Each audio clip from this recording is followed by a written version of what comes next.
આજે રાજકોટ શહેરના 64 જેટલા અરજદારોને રૂબરૂ સાંભળીને વિવિધ પોલીસ સ્ટેશનોમાં જે કામગીરી છે, ખાસ કરીને અનેક કેસો ડીસીપી લેવલે, એસીપી લેવલે અને કમિશનરશ્રીએ જે વિવિધ જગ્યા પર આવનારા દિવસોમાં એમને જ્યાંથી મદદ થઈ શકે એવા અલગ અલગ પોલીસ સ્ટેશનોમાં આ કામગીરી સોંપવામાં આવી છે.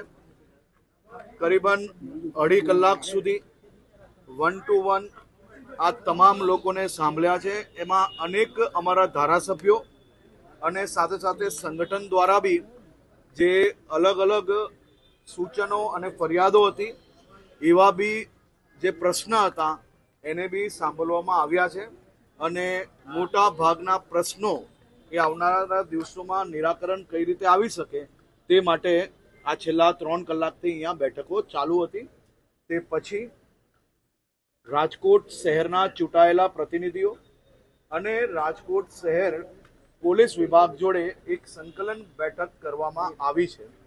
આ બેઠકમાં સૌથી મહત્વનો મુદ્દો એટલે કે ટ્રાફિકના મુદ્દા પર બી ચર્ચા કરવામાં આવી છે.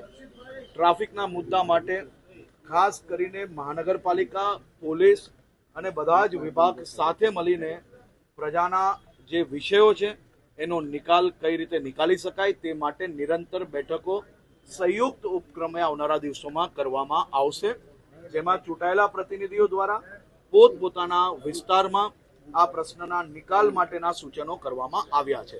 આજે ગાંધીનગર